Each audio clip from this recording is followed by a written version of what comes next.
Dunia memang sedang terbalik-balik. Di Iran, ribuan orang turun ke jalan memprotes aturan tentang jilbab. Sementara di Turki, yang terjadi justru sebaliknya.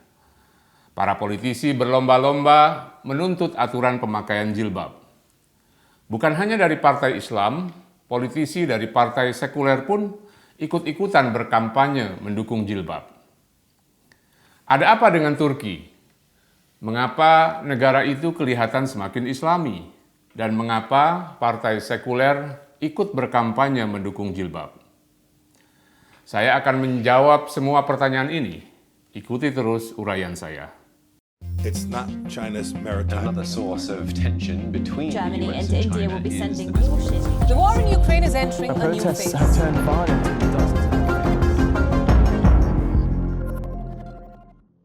Pemilihan presiden di Turki masih 1 tahun lagi, tapi politisasi agama sudah mulai marak. Beberapa waktu lalu, Ketua Partai Rakyat Republik atau CHP membuat pernyataan kontroversial bahwa dia akan mendukung aturan soal jilbab. CHP atau dalam bahasa Turkinya Cumhuriyet Halk Partisi adalah partai sekuler yang didirikan oleh Mustafa Kemal Atatürk, bapak pendiri Turki modern. Sejak tahun 1995, CHP menjadi oposisi karena kalah bersaing dengan partai-partai baru, khususnya Partai Pembangunan dan Keadilan atau AKP. AKP adalah partai yang didirikan Recep Tayyip Erdogan, presiden Turki beraliran Islamis. Sejak AKP berkuasa pada tahun 2002, agenda Islam di Turki semakin marak. Aturan pelarangan jilbab dicabut, kegiatan-kegiatan Islam digalakkan, dan simbol-simbol keislaman dihidupkan kembali. Salah satu gebrakan Erdogan yang kontroversial adalah mengembalikan Hagia Sophia menjadi masjid. Hagia Sophia adalah katedral tua di Istanbul yang sebelumnya berfungsi sebagai museum. Jika yang melakukan kampanye pro-jilbab adalah para politisi dari AKP, kita semua mafhum. Tujuan AKP memang menjadikan Turki yang sekuler lebih Islami. Tapi jika yang melakukannya adalah tokoh partai sekuler seperti CHP, saya kira Turki tidak sedang baik-baik saja. Pertanyaannya, mengapa CHP mau melakukan itu? Bukankah kaum sekular dulu begitu antipati terhadap jilbab? Jawabannya simpel, mereka perlu dukungan suara. Sejak tahun 1995, perolehan suara CHP tidak naik-naik alias stagnan. Mereka tak mampu membendung gelombang Islamisme yang sedang marak di Turki. Semangat keagamaan di negeri itu sulit dilawan. Satu-satunya cara memperluas basis dukungan CHP adalah menarik pemilih yang religius, yang umumnya mendukung jilbab.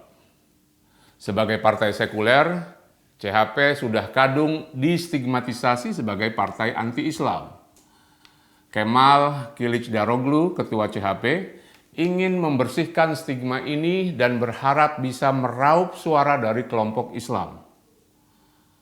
Taktik Kemal sebetulnya bukan sesuatu yang luar biasa dalam politik. Di Turki mungkin kelihatan aneh karena pertentangan antara kelompok Islam dan kelompok sekuler sangat tajam. Tapi di Indonesia, jualan isu agama oleh partai non-agama adalah sesuatu yang biasa. Anda pasti tahu ritual 5 tahunan dalam pilpres, pileg, atau pilkada. Para politisi tiba-tiba menjadi tampak saleh.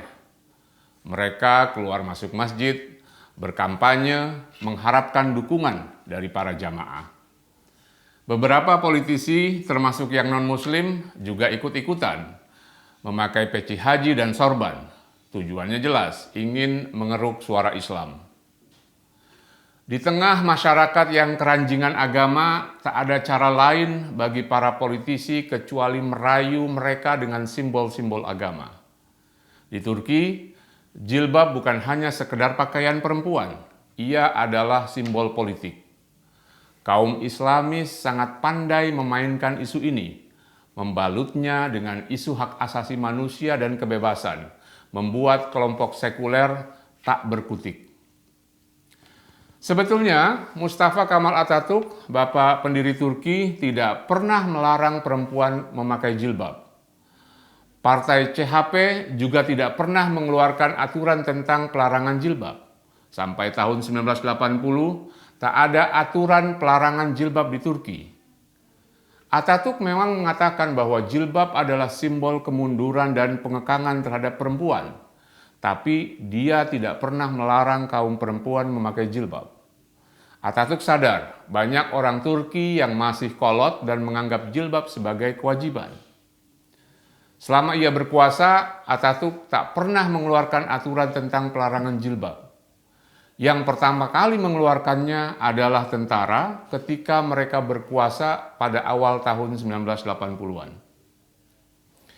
Di Turki, tentara identik dengan penjaga dan pengawal sekularisme. Ketika pemakaian jilbab mulai marak akibat pengaruh revolusi Islam di Iran, tentara Turki mulai khawatir. Untuk berjaga-jaga, mereka mengeluarkan aturan pelarangan itu.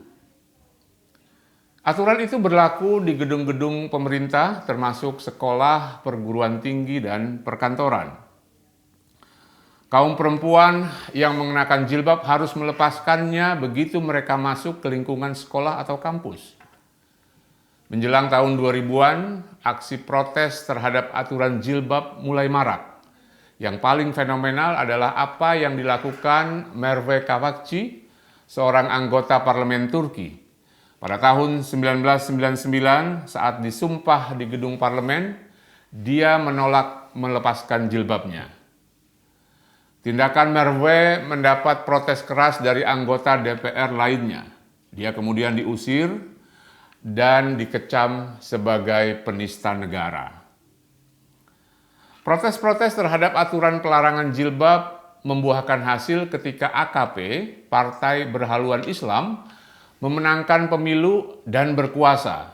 Pada tahun 2013, aturan pelarangan jilbab di Turki dicabut.